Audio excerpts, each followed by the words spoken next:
पहले एक प्रार्थना पत्र दिया था मुस्कान ने सरकारी वकील के लिए, अब दिया है साहिल ने कि सरकारी वकील उनको भी दिया, उसको भी दिया जाए।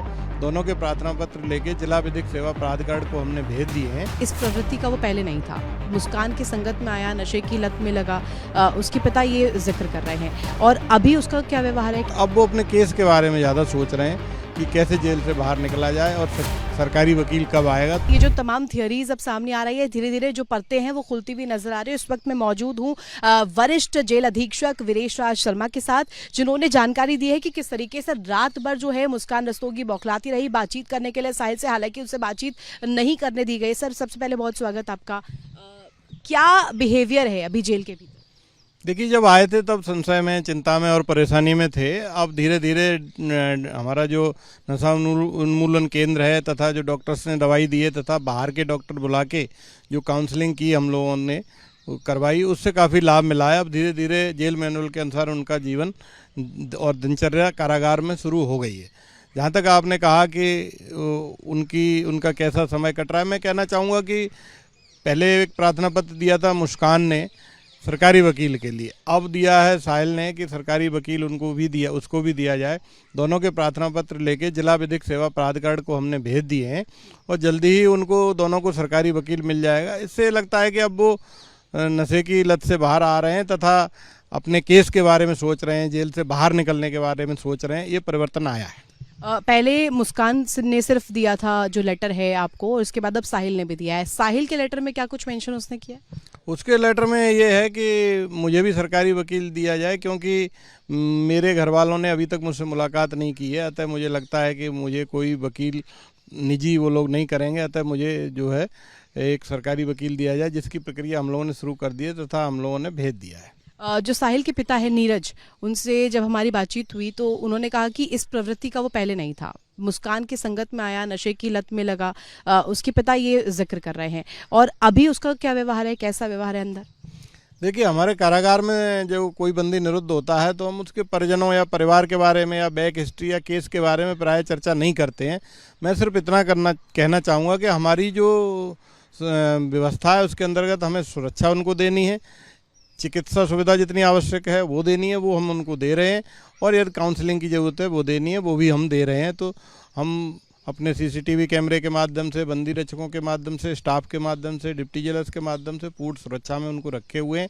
अभी प्रयास कर रहे हैं कि अधिकतम बंदियों से वो अलग रहें, क्योंकि बार बार एक ही बात उनकी घटना के बारे में बंदी पूछेंगे तो काउंसलिंग पे भी असर पड़ता है। लेकिन धीरे धीरे जीवन जो है सामान्य हो गया है। सर, पहले कहा गया कि नशे का जो सामान है वो मांग रहे हैं, उसकी मांग कर रहे हैं दोनों ही, साहिल और मुस्कान रस्तोगी। क्या और एक और थियोरी जो गढ़ी गई वो तंत्र मन से जुड़ी हुई है कि साहिल जो है तंत्र से जुड़ा हुआ है, तो क्या ऐसी कोई चीज़ तंत्र से जुड़ी हुई, पूजा पाठ से जुड़ी हुई, वो भी मांग साहिल ने की है जेल के भीतर? नहीं, इस तरह की कोई डिमांड नहीं की है, ना कोई नशे की डिमांड की। कारागार में तो नशा मिल ही नहीं सकता, लेकिन चूंकि विड्रॉल सिम्टम थे तो नशे का उपचार आवश्यक होता है। तो हम नशा उन्मूलन केंद्र के माध्यम से योग, प्राणायाम, मेडिटेशन, ध्यान, फिजिकल एक्टिविटीज़ और इसके साथ साथ हम लोग जो है काउंसलिंग के माध्यम से तथा विड्रॉल सिम्टम की दवाएं चिकित्सक दे करके उन दोनों को उन्होंने सही किया है। और अब वो अपने केस के बारे में ज़्यादा सोच रहे हैं कि कैसे जेल से बाहर निकला जाए और सरकारी वकील कब आएगा। तो बता दिया गया है कि सरकारी वकील जैसे ही आपको अलॉट हो जाएगा आपको बता दिया जाएगा। प्रार्थना पत्र दोनों के सरकारी वकील के लिए माननीय न्यायालय को भेज दिए गए हैं। सर, जिस तरीके से कहा जा रहा है कि मुस्कान रस्तोगी बेताब है कि वो साहिल से मिल सके, एक बार बातचीत कर सके जेल के भीतर, क्या ऐसा कोई जरिया है कि उनकी बातचीत हो सके प्रशासन की मौजूदगी में? ऐसा कुछ भी प्रणाली है क्या? नहीं, देखिए, कारागार में केवल उन्हीं लोगों की, अगर दोनों लोग निरुद्ध हैं तो उन्हीं लोगों की मुलाकात हो सकती है। या तो वो रक्त से संबंधित हों, जैसे कि माता और पुत्री, माता और पुत्र, पिता पुत्री, या फिर वो पति पत्नी के संबंध में हो या बहन भाई के संबंध में, जो कि रक्त का ही हो गया। तो ऐसा कोई संबंध नहीं आता है, उनकी कारागार में आपस में मुलाकात संभव ही नहीं है।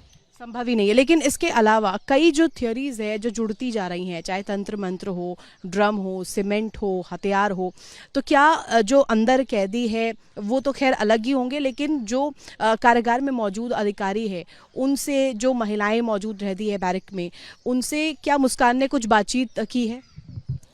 अभी ये प्रयास किया जा रहा है कि अधिकतम लोग उससे बातचीत ना करें, केवल ट्रेंड हमारा जो स्टाफ है और जो बंदी प्रशासन में सहयोग करते हैं उन्हीं को उससे बातचीत करने दी जा रही है। खाने पीने की जो और लोगों की दिनचर्या है उसके अनुसार उसकी भी दिनचर्या चलाई जा रही है, तथा जो दैनिक आवश्यकता की वस्तुएं जो कारागार से मिलती हैं जैसे दरी, चादर, बर्तन आदि वो दे दिए गए हैं। कपड़े चूंकि एक जोड़ी पहन के आए थे तो कई एनजीओ यहाँ पर काम करती हैं, कपड़े भी दिलवा दिए गए हैं और काउंसलिंग आदि के माध्यम से उनका जीवन यापन और दिनचर्या अब सामान्य हो रही है। खाने पीने में क्या मिल रहा है उन्हें, क्या किसी चीज़ की मांग की है खान पान को लेकर? खान पान जो जेल मैनुअल में है वही दिया जा रहा है, क्योंकि विशेष खाना तभी दिया जा सकता है जब चिकित्सक परामर्श करें। ऐसे किसी खाने की डॉक्टर्स ने अभी अनुशंसा नहीं की है। जेल मैनुअल में जो रोटी, सब्जी, दाल, चावल दी जाती है वो दी जा रहे हैं, नाश्ता जो दिया जाता है वो दिया जाता है और सामान्य रूप से अब वो ले रहे हैं। पहले दिन खाने में समस्या की थी लेकिन उसके पश्चात नियमित रूप से खाना खा रहे हैं। एंग्जाइटी की क्योंकि उसको समस्या थी, ये बात इससे सिद्ध होती है क्योंकि उषा मेडिकल जो स्टोर है उसका जिक्र आया। उषा मेडिकल स्टोर से वो दवाइयाँ लेकर के गई जिसमें ड्रग्स भी शामिल है। इसकी भी तफ्तीश की जा रही है। ड्रग इंस्पेक्टर कल खुद रेड करने पहुंचे थे। एंग्जाइटी की समस्या उसे है, इस बात से सिद्ध होती है। तो क्या एंग्जाइटी को लेकर के कोई दवाई की मांग की उसने? नहीं, किसी दवाई की मांग नहीं की, लेकिन जो विड्रॉल सिम्टम आते हैं उनको रोकने के लिए, जो नशे के बंदी आते हैं उनको जो विड्रॉल सिम्टम होते हैं उनको रोकने के लिए प्राय कुछ ना कुछ दवा देनी पड़ती है, वो चिकित्सक दे रहे हैं। तो हो सकता है कि अगर एंग्जाइटी हुई ना हो, क्योंकि जब नशे के जो आदी बंदी होते हैं उनको विड्रॉल सिम्टम आते ही दवा दे दी जाती है तथा नशा मुक्ति केंद्र के माध्यम से उनका उपचार किया जाता है। काउंसलिंग भी की गई है, उससे काफ़ी लाभ हुआ है। काउंसलर से आपकी बातचीत हुई होगी, जो काउंसलर अपॉइंट हुए हैं उन्हें काउंसिल करने के लिए, उनका क्या कहना है कि कितना समय लगेगा, कितने समय में वो जो है नशा से मुक्त हो जाएंगे, और जो उनकी प्रवृत्ति पहले रही थी और क्योंकि हत्या भी इतना निर्मम तरीके से किया है तो उस चीज़ से निकलने में, उस फेज से निकलने में कितना समय लगेगा? काउंसलर से मेरी बात हुई, उन्होंने ये कहा है कि लगभग 10 से 15 दिन, और हमारे जेल चिकित्सक भी कह रहे हैं कि मिनिमम 10 दिन और मैक्सिमम 15 दिन लगेंगे कि नशे की आदत छूट जाएगी। लेकिन दिन प्रतिदिन सुधार दिखाई देगा और वो हम भी महसूस कर रहे हैं, तथा सुधार दिन प्रतिदिन उनमें हुआ है। इससे प्रमाणित होता है कि वो वकील की मांग की है, दोनों ने मुलाकात के बारे में भी पूछ रहे हैं, नियम क्या है, पीसीओ के बारे में भी पूछा है। तो ध्यान से नशा हटाकर अब वो जेल की प्रक्रिया में अपना जीवन यापन कर रहे हैं। सर, ये कहा गया कि उनसे पूछताछ भी होगी जेल के भीतर ही। जो मेरठ पुलिस है पहले से अर्जी दी जा चुकी है रिमांड लेने को लेकर के, इस कड़ी में आगे कुछ?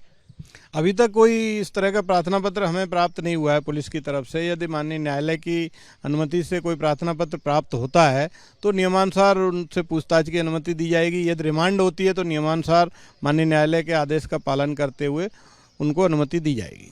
ये थे हमारे साथ डॉक्टर वीरेश राज शर्मा, वरिष्ठ जेल अधीक्षक, जिन्होंने तमाम चीज़ों को लेकर के स्पष्टीकरण दिया है कि किस तरीके से इस वक्त मुस्कान रस्तोगी और साहिल जेल के भीतर जो है छटपटा रहे हैं एक दूसरे से बातचीत करने के लिए और क्या कुछ मांग रख रहे हैं, ये भी बताया। कैमरा पर्सन सीपी सिंह के साथ मैं ऋतु।